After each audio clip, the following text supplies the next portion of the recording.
Bonjour à tous, si je parle aujourd'hui devant vous, c'est pour vous expliquer pourquoi est-ce qu'on doit évincer la fast fashion. Tout d'abord, qu'est-ce que c'est la fast fashion?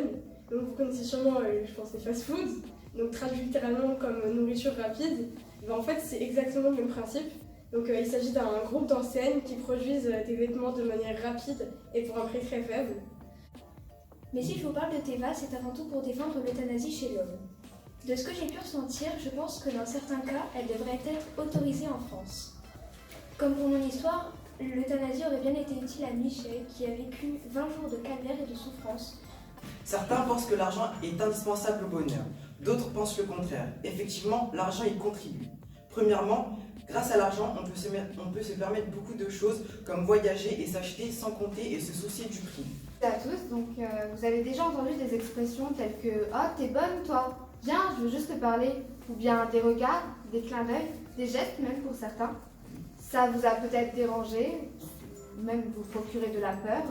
Mais saviez-vous que ces phrases ou gestes sont déjà des agressions ? Aujourd'hui, je suis content de prendre la parole devant vous et de vous faire prendre conscience des effets néfastes du nucléaire en France.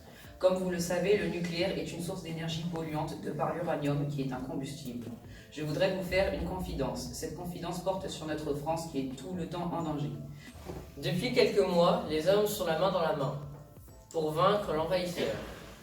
Nous donnons des ressources à ceux qui en ont besoin et en recevons à ceux qui en ont trop.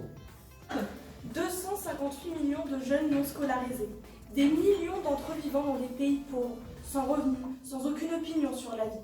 C'est donc aujourd'hui que je vais vous parler d'un sujet qui me tient très à cœur, le droit à l'éducation. Aujourd'hui, il est urgent que les autorités françaises réagissent.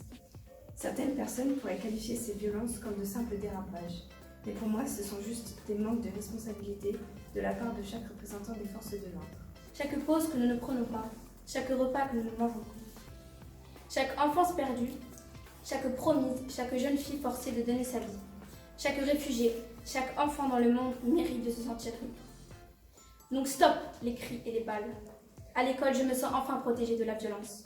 Toute personne doit pouvoir être éduquée et avoir accès à la connaissance. Mais est-ce le cas partout dans le monde?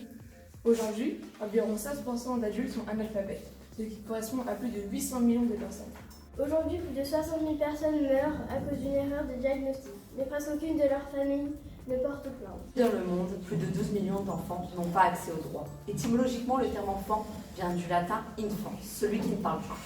Le travail des enfants diminue, tout comme les mariages forcés dans le monde. Mais le nombre d'enfants n'allant pas à l'école n'a également jamais été aussi élevé depuis la crise du coronavirus. En 2022, de nombreux États investissent dans de nombreux projets économiques, technologiques et militaires. Un exemple simple, l'expansion de Shanghai Urban Trail Transit. C'est l'expansion d'un réseau de transport urbain de Shanghai qui comprend la construction de 9 projets ferroviaires, dont 6 lignes de métro et 3 chemins de fer. Cette année, je suis partie en vacances et j'ai pu constater avec horreur que toute une partie du littoral de Tenerife, une île des Canaries, était complètement bétonnée. Tous ces immenses hôtels 5 étoiles à moitié vides étaient très beaux, mais leur construction a causé bien plus de problèmes qu'on ne le pense. Notre monde tout entier plonge corps et âme vers une fin inéluctable. 5 millions de morts et près de la moitié de la population mondiale menacée par le réchauffement climatique. Ce ne sont pas des prévisions de 2030 ou de 2050, mais des faits avérés dont des gens subissent les conséquences au moment où je parle. C'est pourquoi je m'adresse à vous aujourd'hui, car j'aimerais vous parler d'une cause dont on ne parle que trop peu souvent, qui est celle de faciliter l'accès au sport. Je suis sûre que beaucoup d'entre nous ici pratiquent au moins un sport chaque semaine. C'est mon cas. Les actes de racisme ne sont pas que des violences physiques, il y en a aussi avec des violences morales. Dans le sport, et notamment dans le football, il y a un grand nombre d'actes de racisme. Prendre la parole aujourd'hui, devant vous tous, c'est pour dénoncer la pollution qui est un sujet qui nous concerne tous et qui cause de nombreux problèmes dans le domaine de la santé et de l'environnement. Aujourd'hui, l'enfance maltraitée n'est plus un tabou pour la société. Comme toute victime, l'enfant victime de maltraitance doit être écouté. Mais l'enfant n'est pas une victime comme une autre.